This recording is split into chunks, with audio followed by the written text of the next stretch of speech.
Hi, third grade readers. Today we will be reading a story titled Big Al by Andrew Clements Yoshi. Think about our growth mindset,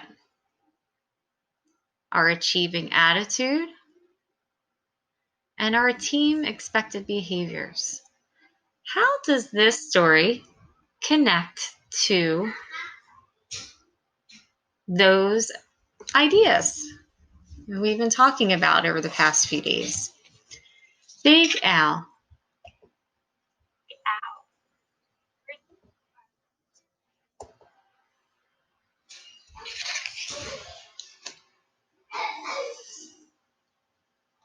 Big Al. So this appears to be in a really big sea. In the wide blue sea, there was a very friendly fish named Big Al. You could not find a nicer fish. But Big Al was also very, very scary. Other fish seemed to have at least one friend. Some had many, but Big Al had none. He did not really believe the other fish. How could he expect little fish to trust a great big fish with eyes and skin and teeth like his?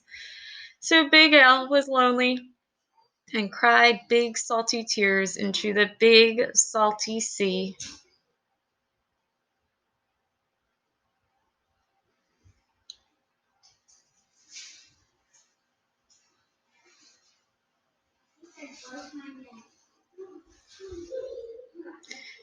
But Big Al really wanted friends, so he worked at it. First, he tried wrapping himself up with seaweed. He thought it was a great disguise, but no one else did. Who wants to stop and talk to a floating plant that has big sharp teeth?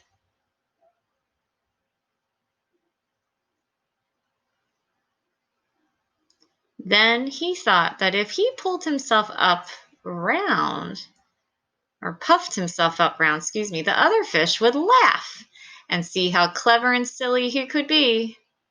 All they saw was how big he could be, and they steered clear. Very early one morning, Big Al went down to the bottom and flopped and wiggled himself into the sand until he was almost covered up.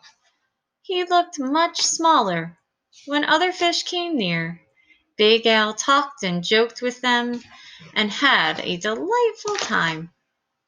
But then one scratchy little grain of sand got stuck in his gills, and he sneezed. When the clouds of sand cleared away, all the other fish were gone.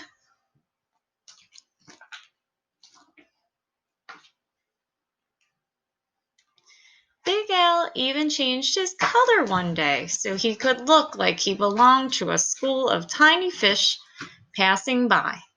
He bubbled along with them for a while, laughing and feeling like he was just one of the crowd.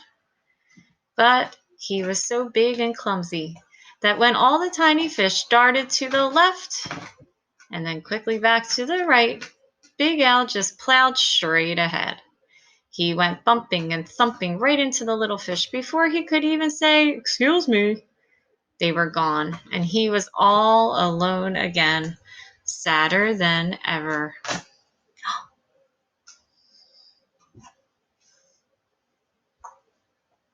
He's having a lot of perseverance, I have to say.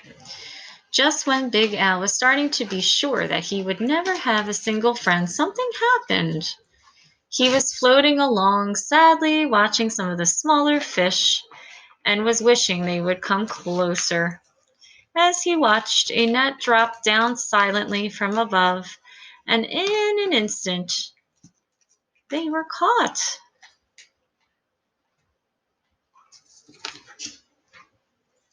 Big Al forgot all about being lonely, and he forgot all about being sad.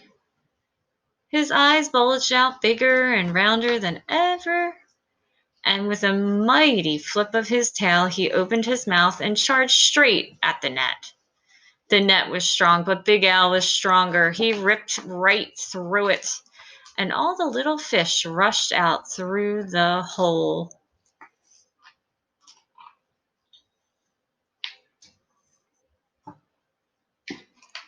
But when Big Al tried to turn around and go out of the hole, he got all tangled up in the net. Now he was stuck. What do you think they will do? The net went higher and higher toward the bright surface of the sea, and the little fish watched Big Al as he disappeared above them. When the little fish were able to speak again, all they talked about was the huge, wonderful fish that had saved them. How great to be free, but what a shame that the big fellow had been captured.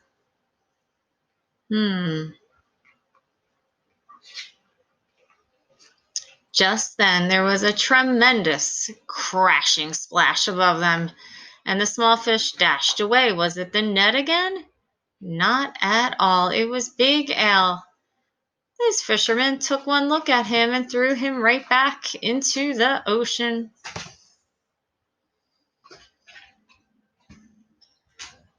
And now there is one huge, puffy, scary, fierce-looking fish in the sea who has more friends than anyone else. Big Al.